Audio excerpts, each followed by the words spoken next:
Wiltshire sits in the very heartland of rural England. Part of the county falls within the ancient kingdom of Wessex, Thomas Hardy country. Lying in the midwest of England, the northern edge of the county nudges into the Cotswold Hills.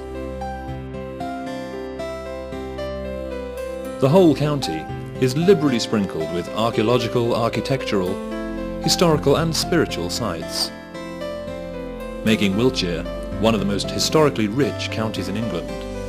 But of all of Wiltshire, or even England's great ancient monuments and sites, few can rival the jewel in the crown, that is, Avebury.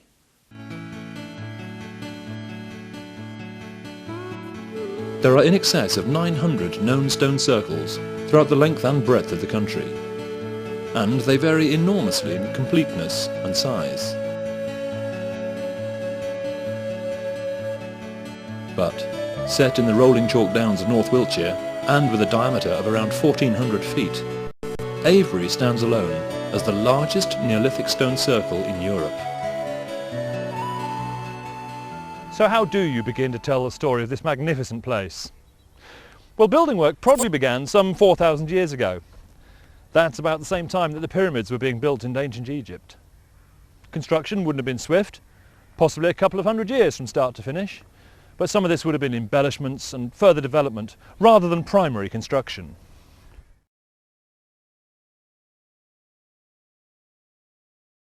The first building work undertaken was likely to have been the ditch and bank, or henge, surrounding what was going to be the stone circle itself.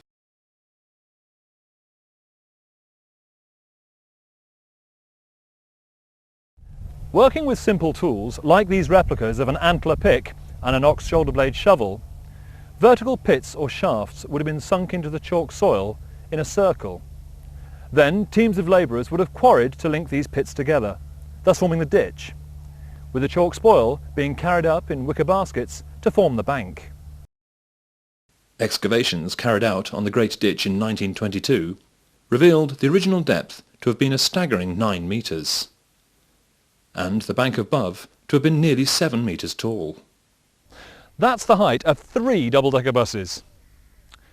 This 16-metre difference would have made the henge a highly impressive sight, particularly as then it wouldn't have been covered in grass as it is today, but instead standing out starkly in white chalk. Following on from the construction of the bank and ditch, between 160 and 180 grey-weather, or sarsen stones, were carefully positioned within the newly formed circle. The stones, weighing anything from 20 to 60 tons, would have been hauled on rollers from the nearby Marlborough Downs, and then levered into specially dug sockets in precise locations. A large outer circle was built of 98 stones from 3 to 6 metres high, together with 2 inner circles and other features. The outer circle probably had 4 entrances, each one flanked by large portal stones. Many of the stones are missing today, but 3 large portal stones remain. And thanks to extensive reconstruction work in the southwest and northwest sectors, it's possible to appreciate something of the original splendour of the circle. This stone, which lies in the northeast sector, has not been re-erected, but lies where it fell, or was toppled by man. When you're this close to one of the outer circle stones, it makes you begin to appreciate just how much effort would have been needed to move them.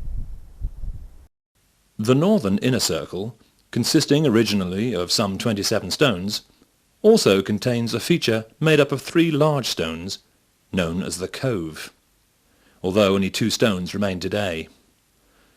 These are some of the largest at Avebury, being over 7 metres tall. The southern inner circle of 29 stones contained an irregular or Z-shaped feature of about a dozen stones, together with a large central pillar or obelisk. The antiquary William Stukeley noted it, before it was broken up, as being 21 feet tall and 8 feet 9 inches in diameter. Its purpose is unknown, but some research has given it astronomical significance. In the 19th century, This spot found new purpose as the site for a maypole. In the same sector of the circle stand the two massive portal stones, marking the southern entrance to the circle. Close to these two stands the remaining stump of a stone known as the ring stone. This was initially a stone with a hole laboriously cut through it, but the original stone is believed to have been replaced, still in Neolithic times, with this sarsen stone, which had a natural hole through it. It probably resembled this surviving ring stone at Madron, near Penzance in Cornwall. Archaeologists have built up a reasonably accurate picture of how the stone circle was built. But when it comes to why, the answer's a bit more complex. Although the number of people living locally was reasonably high, an estimated 10,000 people in the Marlborough Downs area at the time, something had to motivate a large enough workforce to leave their daily routine for this hugely labour-intensive task. Avebury Stone Circle doesn't stand alone, but is inextricably linked to 4 other sites, all built by Neolithic man, within a 2-mile radius of the stone circle. The first of these is Windmill Hill. It's the largest Neolithic enclosure known. The site is encircled by 3 concentric ditches, constructed up to 1200 years earlier than Avebury Stone Circle. At 6,000 years old, that predates the pyramids by quite a big margin. The hill is located just over a mile to the northwest of Avebury. So close that any link between the two sites cannot be coincidental. This remarkable site wasn't discovered until the early part of the 20th century, when a local clergyman found pottery and flint tools. In the 1920s, a talented amateur archaeologist, Alexander Keeler, fortunately being a man of some means, bought the site to prevent its destruction. He then spent 4 years excavating it, using techniques considered extremely advanced for their day. It's hard to make out the features of this remarkable encampment at ground level, other than as a meaningless jumble of small bumps and ditches. Fortunately, much archaeological work has been done in the area and allows us to see the layout of the site in diagrammatic form. The outer ditch was in excess of 2 metres deep, the middle one some 1.5 metres, and the inner one just under 1 metre deep. These ditches would have been constructed by Neolithic man using the same simple tools we saw earlier. Outside the outer bank is a square 9 metre by 9 metre enclosure, which may be the remains of a wooden building. The use the hut was put to also remains a mystery, but it may have had significance for burial ritual, or have been a simple cattle pen. Artifacts recovered from the site are now housed in the local museum. These have helped historians build up a much clearer view of life in this part of Britain in about 3700 BC. The exact purpose behind Windmill Hill has provoked many theories, and comparisons between it and other hilltop enclosures have proved surprisingly fruitless, as few common denominators can be found. Other hilltop enclosures have been readily identified as forts, simple living places or burial sites. Some of the material recovered has indicated that the site was used seasonally in the spring and autumn for butchering animals. Other relics indicate possible use for markets, meetings, feasting and general social interaction, possibly between different tribes. The discovery of human remains on Windmill Hill has led to speculation over the site's ritual significance to a largely peaceful and prosperous community of farmer hunter-gatherers. At about the same time that Windmill Hill was being built and occupied, the hand of Neolithic man was altering another part of the local landscape. Standing on the crest of a low hill near the hamlet of West Kennet is another monumental Neolithic construction, West Kennet Long Barrow. At only 1.5 miles to the south of Avebury, again its significance cannot be overestimated. The barrow has been accurately described as one of the largest and best preserved Neolithic burial chambers in Britain. But that statement does little justice to the full picture. West Kennet is, in fact, the second largest barrow in Britain, being outdone in overall size by the nearby East Kennet Barrow.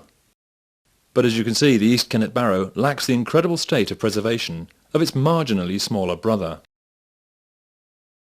West Kennet is in superb condition for its age and makes a great impact on everyone that visits it.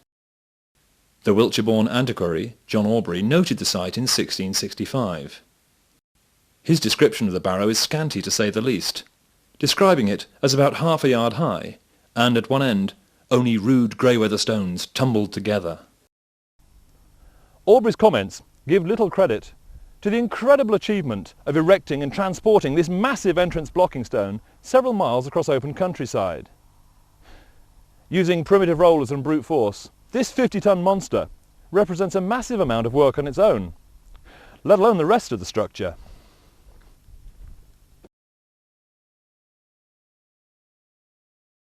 West Kennet Long Barrow is best described as a combination barrow, being stone-chambered only for its first 12 metres or so, then the remainder of its length being an earthen mound. Another antiquary, William Stukeley, made more detailed drawings of the barrow about 60 years after Aubrey, and both men noted that a local doctor, a Dr. Toop or Took, had been regularly digging into the mound to obtain bones for patent medicines. It's possible that the earthen portion of the barrow was divided up in a similar manner to the chambered part, but using wooden hurdles as partitions rather than huge sarsen stones. Details of this are not certain, as the earthen section of the barrow has still not been fully explored. The chalk and earth, which make up the bulk of the barrow, was dug from two parallel ditches, about 10 metres from the mound. In 1859, Dr. Thurman revealed the central corridor and large end chamber, but it wasn't until 1955 that the four smaller side chambers came to light. Each of these side chambers was complete with its own blocking stone.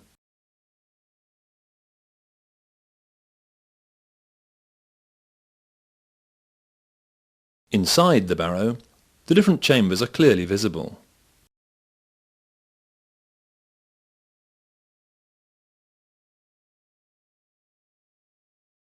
And at the end of the corridor lies the large end chamber.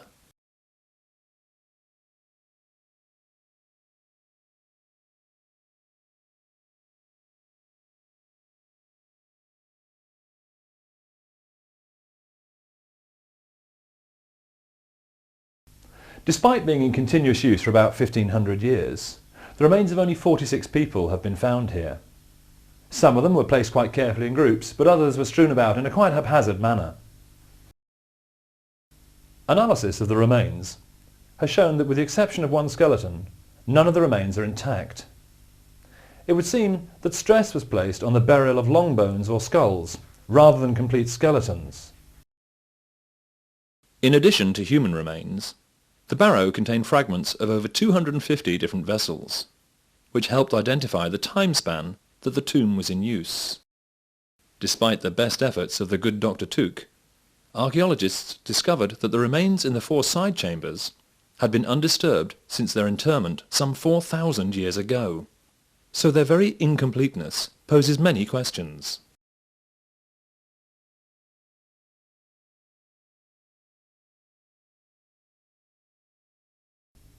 It has been suggested that the burial rituals of Neolithic man were in fact just that, rituals rather than common burial practices. A few hundred years after West Kennet Long Barrow was built, and within sight of it, work began on yet another significant construction, known today as the Sanctuary. It sits less than a mile to the east of the barrow, and only a shade over a mile from the stone circle. And it's here that archaeologists were able to develop further their theories on Neolithic ritual. People travelling down the busy A4 might be forgiven for being completely unaware of the existence of the sanctuary, as, like Windmill Hill, none of the original constructions remain. All that can be seen beyond this gate are concrete posts, placed by modern man to show the original site layout. So what was here? The sanctuary was built in 4 phases, stretching across several hundred years. Phase 1 was perhaps a simple wooden hut, 4.5 metres in diameter, and open to the elements. The hut was supported by 8 wooden posts arranged in a circle round a central pillar. and it's thought that the dead may have been left exposed for up to 2 years before final ritual burial of skulls and long bones. Some 300 years later, the original hut was encompassed by a much larger building, about 10 metres across. This time, 2 circles of posts were used to create the supports for the roof, with the centre being left open to the sky. The third and final building, built about 200 years after that, would have been the most impressive, being some 20 metres in diameter. This time 3 circles of posts were needed. 4 particularly large posts were probably used to form an impressive entrance to this more elaborate building. The final stage, 200 years on, was to incorporate standing stones actually inside the main structure. And a further circle of stones surrounded the whole monument. Sadly, this vitally important piece of Neolithic history was completely destroyed by a local builder in 1724. But fortunately not before Samuel Pepys, the celebrated diarist, had seen it in 1668 and likened it to Stonehenge. During the 700 years or so it took to build the sanctuary, the stability of the Neolithic lifestyle allowed the building of yet another colossal monument. The magnificent Silbury Hill.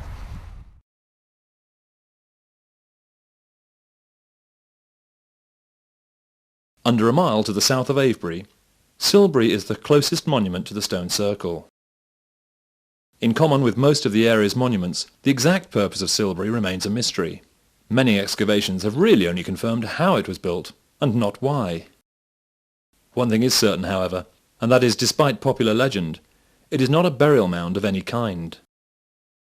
Standing nearly 40 metres tall, Silbury was a truly massive undertaking. It has been estimated that it would take 700 men 10 years to shift the 250,000 cubic metres of chalk and soil used in its construction. Like the sanctuary, Silbury was built in a number of phases. Initially, gravel, turf and soil was heaped together to make a 5-metre high mound, held together with wooden stakes. About 200 years later, a large ditch was dug around it, and the chalk spoil used to make a conical shape standing 17 metres tall. Before this second phase was complete, it would seem the project was rethought. A ditch of greater circumference was dug, and the spoil from this was used to fill in the first ditch and further enhance the size of the mound in a series of 6 huge steps. This stepped construction can clearly be seen in another Neolithic mound, Silbury's smaller brother, the close-by Merlin's Mount. The larger chalk blocks excavated were used to build retaining walls on each step at an angle of 60 degrees, giving great stability to the structure. The steps were then filled with silt and then turfed. The hill is a perfectly symmetrical truncated cone, with the top being deliberately left flat, possibly for some form of ceremonial use. Despite its prehistoric origins, fairs were held at Silbury every Palm Sunday right up to the end of the 19th century, drawing hundreds of people from the nearby villages. And young lads and lasses who lived in the area and who came to these fairs would climb the hill with short planks of wood, which they'd then sit on to slide down the hill again. Climbing the hill may have been marginally easier in Neolithic times, as it's possible that a spiral walkway was built as part of the overall construction. From the top, Neolithic man would clearly be able to see all of Avebury's monuments. Just a few hundred yards away is West Kennet Long Barrow, and from there it would have been possible to have seen the hut construction at the sanctuary. Looking the other way, the stone circle could be picked out, and on a clear day, the encampment at Windmill Hill. Not far from Silbury Hill, a further piece of the jigsaw that is Avebury and its surrounding monuments can be put firmly in place by the spectacular West Kennet Avenue. 2 parallel rows of stones form a winding avenue that links the sanctuary with the great circle at Avebury itself. Originally, the avenue would have consisted of about 100 pairs of stones, forming a causeway 15 metres wide. It seems likely that the avenue was used for ceremonial processions between the 2 sites. As well as the West Kennet Avenue, there is considerable evidence to support the existence of a second avenue of stones called the Beckhampton Avenue, but now only 2 long stones remain. Standing somewhat isolated in a field are 2 large sarsen stones, known today as Adam and Eve. Some people are convinced that there were in fact 4 avenues, with a possible 3rd avenue linking the henge with the ancient pathway of the Ridgeway, and a 4th leaving the circle northwards, past the great Lozenge Stone, where the Swindon Road leaves the circle. In the early part of the Bronze Age, the peaceful and prosperous times of Neolithic man gave way to more violent times, and use of the stones as a major ceremonial site fell into decline.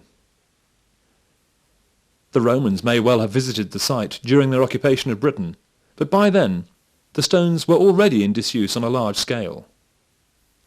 By the time Christianity came to England, many pagan cultures would already have been well established in the area, but organised use of the stones is not recorded.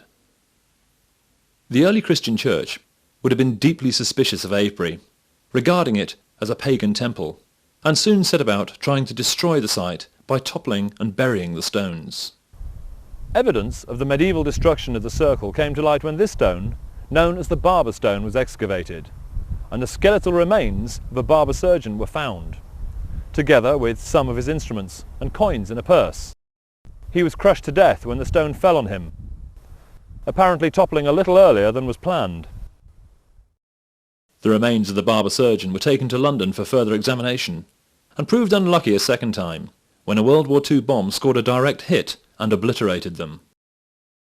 It was probably during the church's destruction of the henge that demonic connotations were given to some of the other stones in the circle, such as this one at the southern entrance being known as the Devil's Chair, and the cove in the northern inner circle being referred to as the Devil's Brandirons, and the 2 remaining stones of the Beckhampton Avenue as the Devil's Quoits. Mythology and folklore abound from this time, giving rise to lots of stories, like the delightful one told about this stone, known as the Lozenge Stone, or rather less romantically the Swindon Stone, which is reputed to cross the road on the stroke of midnight. Interestingly, similar stories are told about other stone circles, where, again at midnight, individual stones move about by themselves. The success of Christianity resulted in the circle becoming a forgotten wonder, and the growing village encroached further into the site. The great ditch surrounding the stones was even used as a rubbish dump. Avebury Stone Circle was eventually rediscovered as a significant prehistoric site in 1649 by John Aubrey, who recorded many details for his unpublished Monumentica Britannica. Charles II visited Avebury in 1663 with Aubrey and urged him to further exploration. The Merry Monarch was keen on all the sciences, including archaeology. Throughout the 17th and 18th century, many more of the stones were broken up, this time to provide building material. Fortunately, in 1934, the wealthy Alexander Keeler bought not only the circle and the avenue, but also the manor house, which he made his home, set in lovely gardens.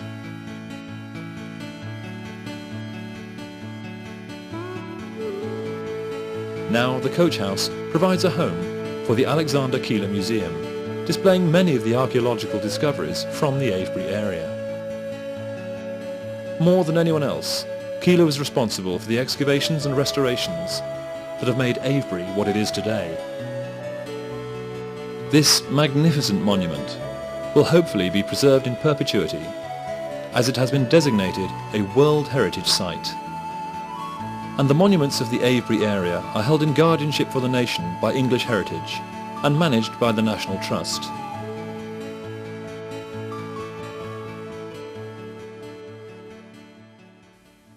There is nowhere else in Britain where you can stroll through the centre of a massive prehistoric stone circle and find yourself walking into a village high street.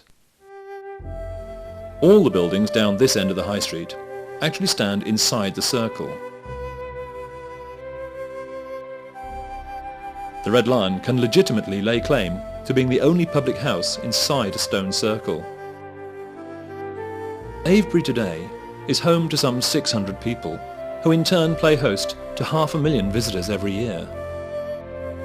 Despite this high number of visitors and the fact that a main road runs through the centre of the circle, the high street itself remains tranquil, and the village radiates a restful atmosphere.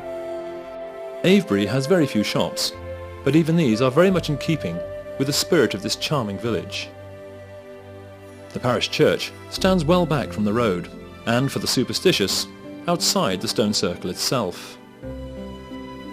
At the lower end of the high street, there are a number of charming cottages, all contributing to the ambience of the village. And just a short step from these cottages is a lovely place to sit and unwind with a cup of coffee. Cheers.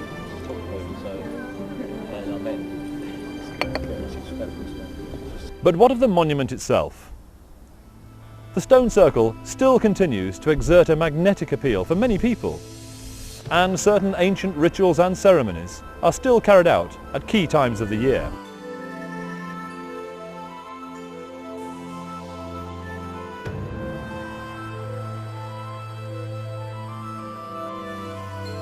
And I call for these druids who live in this world on the spirits of the height and the dead. Come, join our circle. Hail and well met! Hail and well met! Some motive.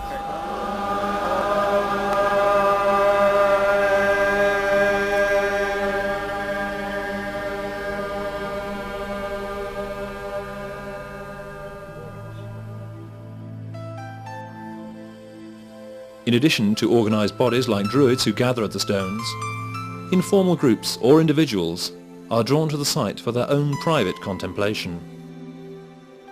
And pilgrims of a totally different kind also congregate on a regular basis in large numbers.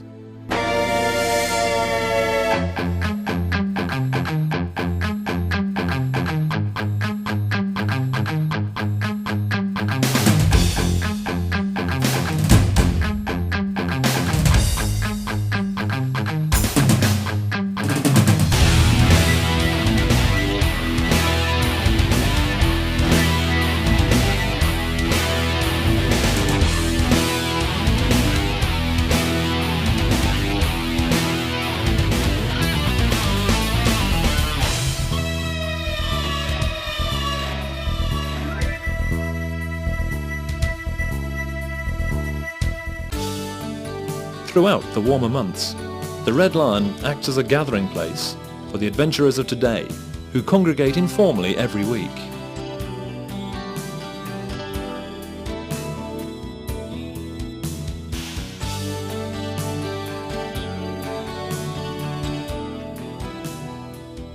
Avebury is truly unique and means many different things to many different people, and will long continue to do so. Modern man's best endeavours have enabled us to learn a great deal about Avebury and its monuments, but despite this, there's much about Avebury that remains, as it always has, a complete mystery.